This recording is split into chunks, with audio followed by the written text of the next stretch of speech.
నమస్తే. ఇప్పుడు మీరు చూడబోతున్న వీడియో ఖచ్చితంగా మీకు ఉపయోగపడుతుంది, నచ్చుతుంది కూడా. మరి మీకు నచ్చిన విషయం నాకు తెలియాలి అంటే ఈ వీడియోని మీరు లైక్ చేయాలి, షేర్ చేయాలి, అలాగే మన ఛానల్‌ని సబ్స్క్రైబ్ చేయాలి. మీ సపోర్ట్‌ని నాకు అందిస్తారు కదూ! ఓకే. ఇప్పుడు వీడియోని స్టార్ట్ చేద్దాం. సార్ పెద్దవాళ్ళు కొన్ని కొన్ని మాటలు చెప్తూ ఉంటారు. కొన్ని కొన్ని సామెతల రూపంలో. ఆలి అరకటం, ఇల్లు ఇరకటం అని విన్నారా? అరకటం కాదు మరకటం. అదే ఆలి మరకటం. ఆలి మరకటం, ఇల్లు ఇరకటం. విన్నారా? అది ఆహ్, అంటే కొంచెం ఫెమినిస్ట్‌లకైతే కొంచెం కోపమొస్తుంది. బట్ దెన్ ఇల్లు ఇరుగ్గా ఉండాలి. ఆడది మాత్రం కొంచెం నార్మల్‌గా ఉండాలి అనే అర్థం వచ్చేటట్టనమాట. కానీ అందం అనేది డెఫినెట్‌గా చాలా మేజర్ రోల్‌ని ప్లే చేస్తుంది. బాహ్య అందం కావాలి. అంతఃసౌందర్యం కూడా ఖచ్చితంగా కావాలి. అలాగే ఇంకొంచెం face is the index of heart అని కూడా అంటూ ఉంటారు. మన మొహం బట్టే మన హృదయం కూడా ఉంటుంది అని కూడా అంటూ ఉంటారు. ఎండ్ ఆఫ్ ది డే పెళ్లి విషయానికొస్తే ఎవ్వరైనా అందమైన వాళ్ళు కావాలని కోరుకుంటారు. అందులో ఏమీ అధర్మబద్ధమైనటువంటి కోరిక ఏం కాదు గదా! అందం కావాలి అని అనుకుంటారు. అందమైన భార్య రావాలి అనంటే ఏం చేయాల్సి ఉంటుంది సార్? ఈ కోరిక అందమ తీరేటటువంటి పరిస్థితి ఉంటుందా? ఈ రోజుల్లో కొంచెం కష్టమే అనిపిస్తుంది. ఎందుకంటే అవును. ఆడపిల్లలు అందుబాటులో లేరు. ఎందుకంటే ఇది మనం చేసుకున్న పాపమే. ఆ! ఒకప్పుడు ఆడపిల్ల అనంగానే అబార్ట్ చేసేసి. హ్మ్, ఇదంతా చేసి ఆడపిల్ల అంటే వద్దని. ఇవాళ ఆడపిల్లలు కరువైపోయారు. ఏంటి 10 మంది మగపిల్లలకి 6 మాత్రమే ఆడపిల్లలున్నారు. మిగతా నలుగురిని ఎక్కడి నుంచి పూరిస్తారు? కనుక ఎవరికైనా సరే ఆడపిల్ల అంటే ఎవరింట్లో అయినా సరే ఆడపిల్ల పుడుతోందంటే శ్రీ మహాలక్ష్మిగా పుట్టిందని సంబరపడాలే తప్ప అమ్మో ఆడపిల్ల అయ్యో ఆడపిల్ల అనుకుంటే కష్టం. పైగా ఇప్పుడు రోజులు అలా లేవు కూడా. ఇప్పుడు అసలు అలా లేనే అలా లేదు. అవసరమే లేదు. ఆడపిల్ల పుడుతోందని మీరు భయపడాల్సిన అవసరం లేదు. శ్రీ మహాలక్ష్మి వస్తోందని చక్కగా తెచ్చుకోండి, చక్కగా పెంచండి, విద్యాబుద్ధులు నేర్పించండి. వాళ్ళే రేపొద్దున నిజంగా కూడా చూస్తే కూడా పూర్వకాలం నుంచి కూడా మగపిల్లల కన్నా ఆడపిల్లలకే తల్లిదండ్రుల మీద ప్రేమ ఉంటుంది. అంతే కదా! ఆడపిల్లలకే తల్లిదండ్రుల మీద కేర్ తీసుకునే ఆసక్తి స్వభావం ఉంటుంది, ఉంటుంది. స్వభావం ఉంటుంది. కనుక ఆడపిల్ల అనేది ఇవాళ రేపు మగపిల్లలు ఇబ్బంది పడుతున్నారు. కారణం ఏంటంటే గతంలో చేసిన తప్పులు. మనం అందరం ఒకప్పుడు చేసిన 70లు 80లు 90లు 70వ దశకం 80వ దశకం 90వ దశకం ఈ 3 దశకాల్లో చేసిన పొరపాట్లు ఇవాళ గ్రహపాటులుగా మారాయి. గ్రహపాటుగా మారి పెళ్ళిళ్ళు అవ్వడమే కష్టంగా ఉంది. ఇంకా మళ్ళీ అందమైన మళ్ళీ అందమైన అంటే కష్టమే. కష్టమే. పైగా ఆ, ఆడపిల్ల అందమైన అమ్మాయి కావాలని మగపిల్ల ఎలా భావిస్తారో భర్త కూడా అందంగా ఉండాలని వాళ్ళు కూడా అనుకుంటారు కదా. 100% అనుకుంటారు. కావాలి కదా, వాళ్ళకు కూడా నచ్చిన వాళ్ళు కావాలి, నచ్చినట్టు ఉండాలి. ఏంటి వీడికేమో ఐశ్వర్యరాయ్ లాంటి పెళ్ళం కావాలి, వాడేమో బట్ట ఇష్టం వచ్చినట్టు బట్ట బుర్రతో ఉంటానంటే పొట్టతో ఉంటారంటే ఎట్లా సార్? కష్టం కదా. సో ఇవన్నీ ప్రాక్టికల్ విషయాలు. ఇవన్నీ ప్రాక్- నిజం. అన్ని నిజాలు ఇవి. ఇవాళ రేపు ఆడపిల్లల మనసులో ఉన్న మాటలు ఇవి. ఎగ్జాక్ట్లీ.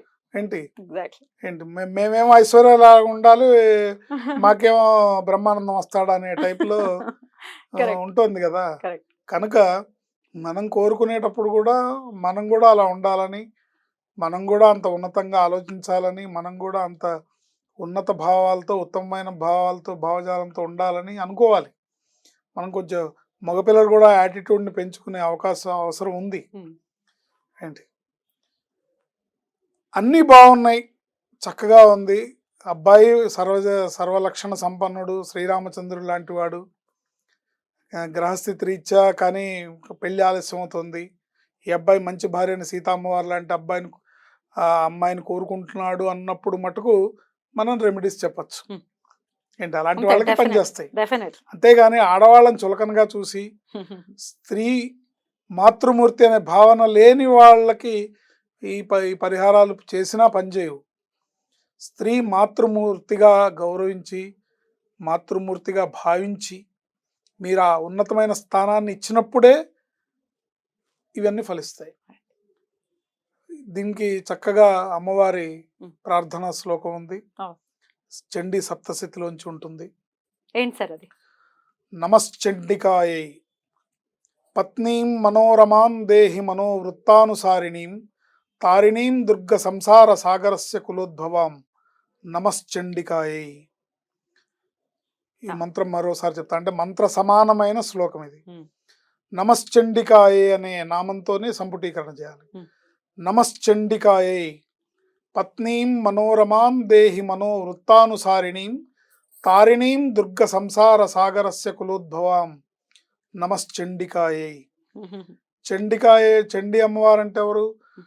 మహాకాళి, మహాలక్ష్మి, మహాసరస్వతి స్వరూపిణి, ముగురమ్మల స్వరూపం. కాబట్టి మీకు వచ్చే భార్య కూడా ముగురమ్మల స్వరూపంగా ఆవిడ మీకు అన్ని రకాలుగా అనుకూలమైన భార్యగా లభిస్తుంది. ఇప్పుడు మీకు ఆ యోగ్యత ఉన్నప్పుడు మీరు ఆ యోగ్యతను ముందు సంపాదించుకోవాలి.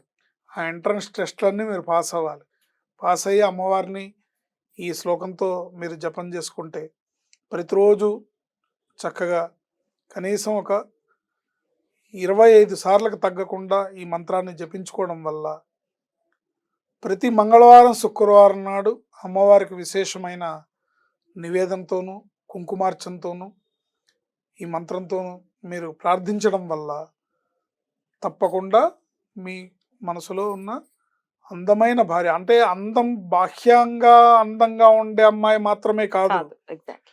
ఆ అమ్మాయి మిమ్మల్ని భర్తగా శ్రీరామచంద్రుడిగా, మీరు శ్రీరామచంద్రుడైనా శ్రీరామచంద్రుడిగా ఆమె గుర్తించాలి, శ్రీరామచంద్రుడిగా ఆమె భావించాలి, మీ తల్లిదండ్రుల్ని గౌరవించాలి, మీ తల్లిదండ్రుల భావాల్ని గౌరవించాలి, మీ వంశానికి వంశోద్ధారకులనిచ్చే మాతృమూర్తిగా ఆమె మెలగాలి.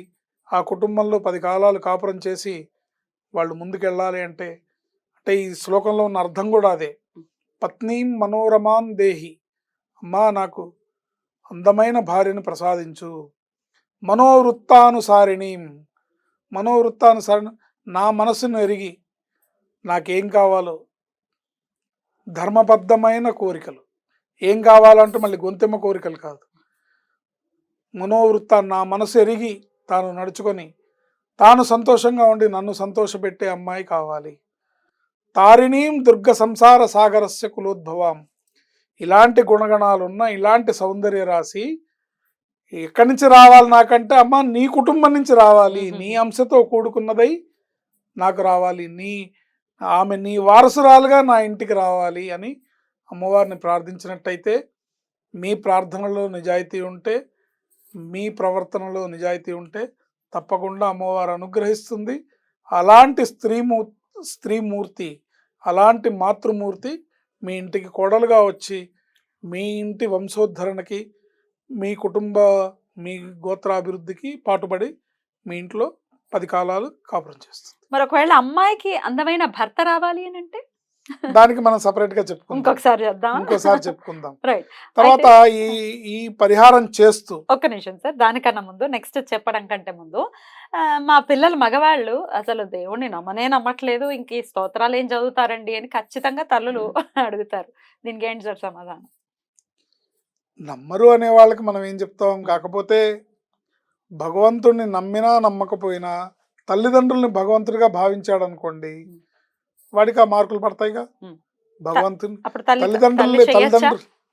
తల్లిదండ్రులని భగవంతుడిగా, తల్లిని దేవతగా, తండ్రిని భగవంతుడిగా, పార్వతీ పరమేశ్వరులుగా భావించే అబ్బాయి ఉన్నాడు. నేను ప్రార్థించే పెదవుల కన్నా సాయం చేసే చేతులు మిన్న అనేది సామెతలాగా ఇలాంటి మనస్తత్వంతో భగవంతుడు అంటే ఎక్కడో లేడు, పని చేయడమే భగవంతుడు, సేవ చేయడమే భగవంతుడు అనే తత్వం ఉందనుకోండి, అలాంటి వాడు కూడా మార్కులు వేయచ్చు. అలాంటి వాళ్ళు ఇలాంటి అమ్మవారి ప్రార్థన చేయలేము, మా వల్ల కాదు అనుకుంటే కనుక దానిమ్మ వృక్షాన్ని, బహుబీజ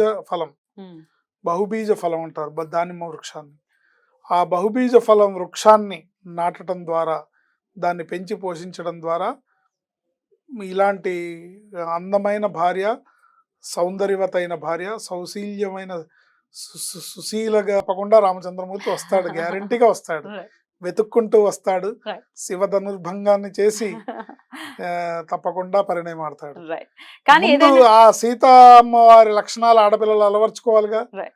దానికి కొంచెం ఇప్పుడు ప్రస్తుత సమాజంలో కొంత వీళ్ళు అంటే ఆర్థిక స్వతంత్రం అనుకోండి, చదువుకున్న ఉన్నత విద్య అనుకోండి, వీళ్ళు ఉద్యోగాలు చేసి బాగా చేతిలో డబ్బులు, ఆర్థిక స్వతంత్రం ఉండబట్టి కాస్త మాకేంట్లే అనే ధీమా ఎక్కువగా పెరిగిపోతుంది పిల్లల్లో. అలా లేకుండా తను ఎంత ఎదిగినా ఒదిగుండే సీతామ్మవారి మనస్తత్వంతో ఉన్న స్త్రీకి తప్పకుండా రామచంద్రమూర్తి లాంటి భర్త దొరికి తీరుతాడు. అద్భుతం. చాలా చక్కగా చెప్పారు sir. Thank you so very much. నమస్తే. ఆయుష్మతి భవ.